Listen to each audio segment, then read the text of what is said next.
वो शेयर करने वाला हूं जो कि शायद ही किसी ने क्रिप्टो मार्केट में शेयर करा होगा। ये वीडियो लूना के से स्टार्ट होकर यहाँ पे आपको देख सकते हो बेबी डच कॉइन और शिबा इनू से होते हुए जाएगी।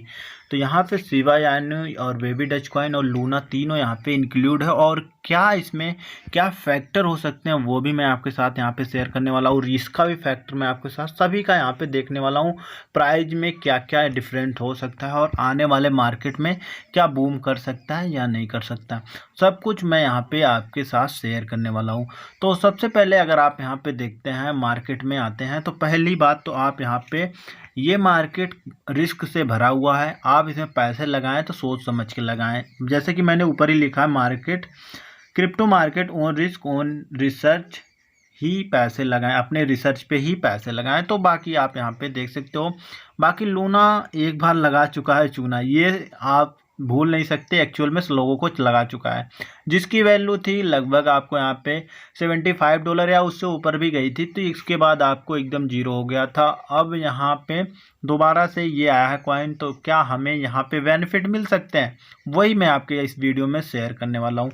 जैसे कि बात करें इसका करंट प्राइस की, तो अभी आपको यहाँ पे मिल रहा है जो कि $2.50 में मिल रहा है। वहीं बात करें इसके मार्केट कैप की, तो यहाँ पे देख सकते हो आपको यहाँ पे मार्केट कैप भी देखने को मिल जाएगा। और सर्कुलेट सप्लाई की बात करें, सर्कुलेट सप्लाई भी आपको देखने को मिल रही है, ऑलमोस्ट अच्छी खासी अभी के टाइम पे बन रही है। सबसे जो इसका मेन जो प्लस पॉइंट है, इसकी जो आर्मी है, मतलब आप आर्मी बोल सकते हो या इसकी कम्युनिटी बोल सकते हो, वो काफ़ी ट्रेंड चला। मतलब बैन बाइनेंस और बाइकआउट बाइनेंस का ट्रेंड काफ़ी टाइम तक चला और लास्ट में और लूना कम्युनिटी की ही जीत हुई। तो आप इसे समझ सकते हो इसकी कम्युनिटी कितनी स्ट्रांग है, और वही यहाँ पे इतना ज़्यादा लॉस झेलने के बाद भी इतनी कम्युनिटी स्ट्रांग है। तो बाकी आप ही समझ सकते हो बाकी इस कॉइन का इन फ्यूचर में क्या हो सकता है। हम यहाँ पे देख लेते हैं लूना कॉइन की वैल्यू किस पे डिपेंड करती है। लूना ही नहीं, किसी भी कॉइन की वैल्यू इसी तीनों फैक्टर पे ही डिपेंड करती है, जो कि आता है सर्कुलेट सप्लाई, टोटल सप्लाई या मैक्स सप्लाई और मार्केट कैप के अकॉर्डिंग। सभी जितने भी बिजनेस है, जितने भी टोकन है, सभी इसी के रिगार्डिंग ही चलते हैं।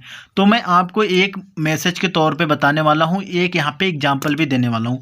जैसे सर्कुलेट सप्लाई, आप सर्कुलेट सप्लाई की बात करते हैं किसी भी मार्केट में, और किसी भी की वैल्यू बढ़ाने के लिए उसकी सर्कुलेट सप्लाई बहुत ही इंपॉर्टेंट है।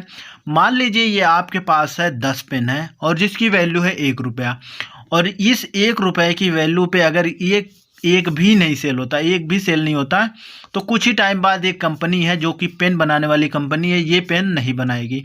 यही समझ लीजिए अगर ये पेन 2 बिचती है, 3 बिचती है, ठीक है, कुछ टाइम बाद अगर ये 3 बिचती है, 10 में से 3 बिचती हैं, तो यहाँ पे 30% आप यहाँ पे समझ सकते हो, 30% जो वैल्यू है यहाँ पे बिच रही है, और यहाँ पे 30% की यहाँ पे शेयरिंग आप देख सकते हो। उसके बाद 3 बिचेगी, उसके बाद 3 बिचेगी, तो धीरे धीरे करके सर्कुलेट सप्लाई बढ़ेगी और वहाँ पे जो मार्जिन है वो भी बढ़ेगा। तो अब यहाँ पे देख लेते हैं टोटल सप्लाई, यहाँ पे टोटल सप्लाई और मैक्स सप्लाई। अब यहाँ पे ये भी निर्भर करता है, जैसे कि मान लीजिए कितनी भी एक्सपेंसिव चीज़ है, कितनी भी एक्सपेंसिव, मान लीजिए मैं आईफोन की बात करता हूँ, आईफोन इतना एक्सपेंसिव है, अगर मान लीजिए जितनी हमारी कैपेसिटी है और जितने लोग हैं, मान लीजिए जितने पृथ्वी पे लोग हैं उतना ही आईफोन अगर बन जाए, तो क्या आपको लगता है आईफोन की वैल्यू उतनी रहेगी, उतनी डिमांड रहेगी?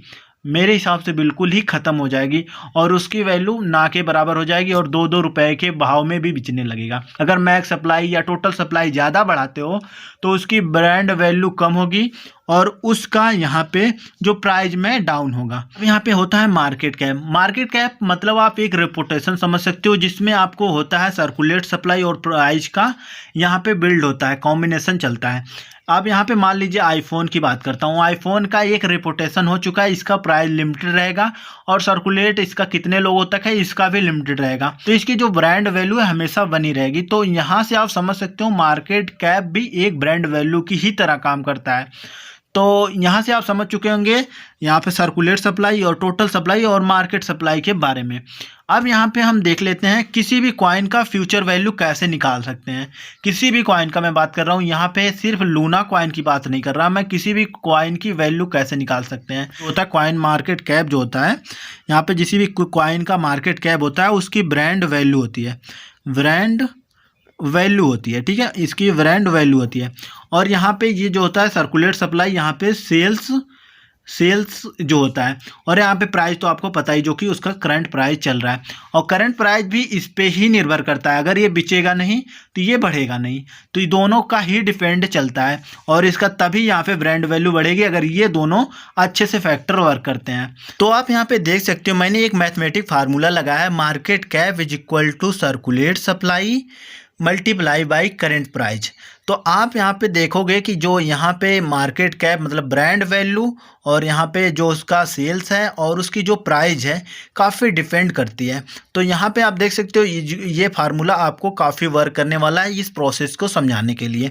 तो यहाँ पे करंट प्राइस निकालना है तो बहुत ही ईजी बात है। अगर आप किसी भी मार्केट की ब्रांड वैल्यू और उसका यहाँ पे सेल्स प्राइस निकाल लेते हो तो उसकी प्राइस निकालना बहुत ही ईजी बात है। यहाँ पे सेल्स अगर निकाल लेते हो कितनी सेल्स हो रही है और उसकी मार्केट कैप क्या है, वो उसके बाद आपको ईजिली उसकी वैल्यू को फाइंड कर सकते हैं।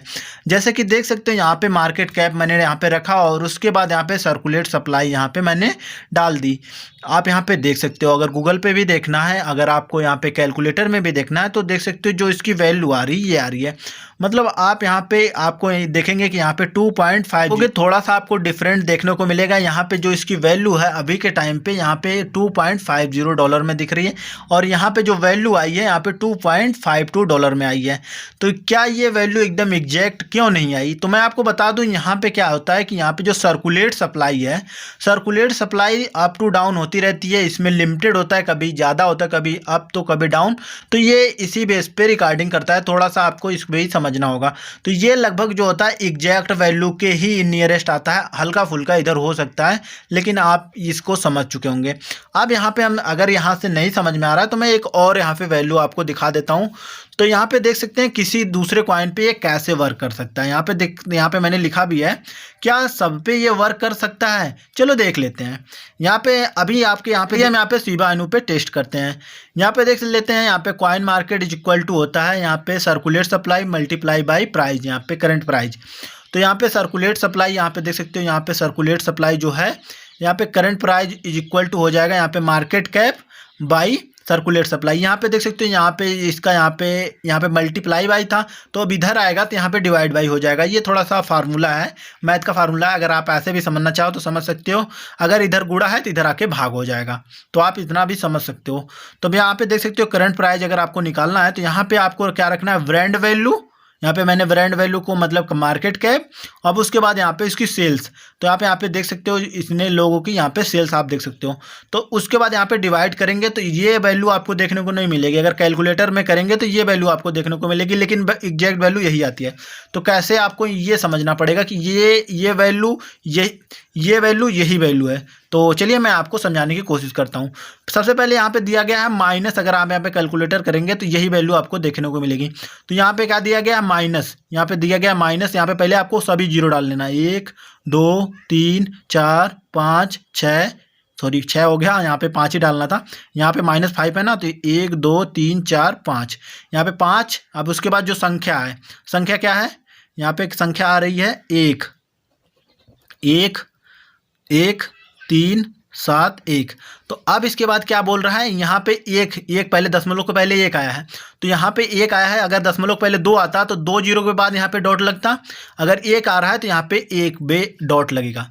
यहाँ पे हो सकता है आप समझ चुके होंगे, अगर नहीं समझ पाए हैं दोबारा से मैं अभी समझा दूंगा, पहले आप इसको देख लीजिए। अब यहाँ पे देख लेते हैं बेबी डच कॉइन के वैल्यू के बारे में। यहाँ पे देख सकते हो मार्केट कैप इक्वल टू होता है सर्कुलेट सप्लाई गुणे प्राइस। तो यहाँ पे करंट प्राइस की बात हो रही है, करंट प्राइस इक्वल टू हो जाएगा market cap by circulate supply. Market मतलब ब्रांड वैल्यू, ये ब्रांड वैल्यू आप रखेंगे, और इसके बाद जो प्राइस है करंट प्राइस है वो आप यहाँ पे इक्वल टू हो जाएगा यहाँ पे market cap circulate supply by circulate supply. तो यहाँ पे जो ये मार्केट कैप आप यहाँ पे जानते हैं, तो मैं यहाँ पे ब्रांड वैल्यू इसको लिख रहा हूँ। तो ये ब्रांड वैल्यू हो गया और ये सेल्स हो गया। यहाँ पे जो ये करंट प्राइस की वैल्यू हो जाएगी इक्वल टू हो जाएगा यहाँ पे ब्रांड वैल्यू, जो ब्रांड वैल्यू है ये जो आपको यहाँ नंबर है। उसके बाद इसके बाद आपको क्या करना है, सर्कुलेट सप्लाई। यहाँ पे सर्कुलेट सप्लाई, आपको सर्कुलेट सप्लाई को आप होल्डिंग में भी देख सकते हो, क्योंकि अगर सर्कुलेट सप्लाई ज़्यादा होगी तो होल्डिंग भी ज़्यादा ही हो सकती है। उसको अगर ये पेन है, अगर उसको लेंगे तभी तो रखेंगे। तो यहाँ पे ये है सर्कुलेट सप्लाई, उसके बाद लिए हैं तो इसकी होल्डिंग भी काफ़ी ज़्यादा है। अगर आप यहाँ पे देखेंगे तो आपको यहाँ पे 3 फिगर में ये ज़्यादा आपको देखने को मिलेगी, इसीलिए कहते हैं इसकी होल्डिंग बहुत ज़्यादा है। अगर यहाँ पे देखेंगे जो बेबी डच कॉइन की वैल्यू है और जो फ़र्क पड़ता है वो अलग की बात है, लेकिन इसकी होल्डिंग अगर आप देखेंगे तो इससे कहीं ज़्यादा आपको शिबा इनू से कहीं ज़्यादा इसकी बेबी डच कॉइन की होल्डिंग आपको देखने को मिलेगी। तो यहाँ पे मैंने लिखा मोल्ड होल्डिंग। अब इसके बाद आपका यहाँ पे जो डिवाइड करेंगे तो ये वैल्यू आपको आ जाएगी। अगर आप डायरेक्ट करेंगे कैलकुलेटर में तो आपको ये वैल्यू देखने को मिलेगी। तो यहाँ पे फिर इसको हम समझने की कोशिश करते हैं। मैं आपको यहाँ पे खुद ही लिख के दिखा देता हूँ इसकी वैल्यू क्या होगी। तो सिंपल सा यहाँ पे देख सकते हो 9 फिगर में जीरो आपको डालना है। यहाँ पे -9 है तो हम यहाँ पे 9 फिगर में जीरो डालते हैं। अब इस संख्या को पहले आप लिख लेंगे, पहले आप इस संख्या को लिख लेंगे 1 2 7 1 2। तो यहाँ पे आप इस संख्या को लिख लेंगे। अब इसके बाद कितने पहले आपको दशमलव डालना है, तो यहाँ पे 1 लिखा है तो यहाँ पे 1 के बाद हम दशमलव डाल देते हैं। अब ये वर्क करता है, मतलब इससे तो पता चल गया हाँ ये वर्क करता है, ये फार्मूला वर्क करता है। तो अब हम लूना कॉइन पे आते हैं और इसकी वैल्यू को चेक करते हैं। मतलब करंट प्राइस को हम फ्यूचर प्राइस के तौर पे हम $100 रखते हैं। $100 चेक करते हैं क्या ये हो सकता है, पॉसिबिलिटी हो सकती है। तो यहाँ पे हम क्या है market cap is equal to यहाँ पे ऐसे रख दिए। तो सिंपल सा जो फार्मूला था वही मैंने लगा दिया। यहाँ पे हो गया, ये देख सकते हो ये प्राइज हो गया, ठीक है प्राइज हो गया। अब इसके बाद यहाँ पे आगे पीछे कर दिया तो कोई इसमें दिक्कत वाली बात नहीं है, गुड़े सेल्स, तो ये सेल्स हो गया। तो सेल्स आप यहाँ पे देखिए प्राइज मल्टीप्लाई बाई सेल्स। तो अब इसके बाद जो यहाँ पे मल्टीप्लाई आया है तो यहाँ पे देखोगे जो इसकी यहाँ पे मार्केट कैप आ रही है, मार्केट कैप देखेंगे तो ऑलमोस्ट आपको यहाँ पे 2.5 के लगभग में आपको यहाँ पे अगर 2.5 गुना होगी तो जाके ये पॉसिबिलिटी है कि ये $100 तक जा सकता है। तो 2.5 गुना इतना इजी नहीं होता है कि अगर किसी भी ब्रांड वैल्यू को इतना ज़्यादा इंक्रीज करना बहुत नेक्स्ट टू इम्पॉसिबल। इम्पॉसिबल तो कुछ भी नहीं होता है, यहाँ पे ये मार्केट इतनी ज़्यादा वर्टाइल है और इस पर कुछ भी हो सकता है, लेकिन इतना भी ज़्यादा इतनी जल्दी नहीं हो सकता। इन फ्यूचर अगर आप देखेंगे तो इसकी वैल्यू इतना ज़्यादा तो नहीं जा सकती है। हाँ लेकिन अगर बात करें $10 की, इसको सिंपल सा यहाँ पे 0.227 गुना ही जाना है। मतलब बनाने में बहुत ही ज़्यादा मेहनत लगी, बहुत ही ज़्यादा एफर्ट लगा। अगर आप चाहें तो सब्सक्राइब कर सकते हो, बाकी आपकी मर्जी है। मिलता हूँ किसी नेक्स्ट वीडियो के साथ, ऐसे इंफॉर्मेटिव वीडियो के साथ। Bye bye, tata, take care.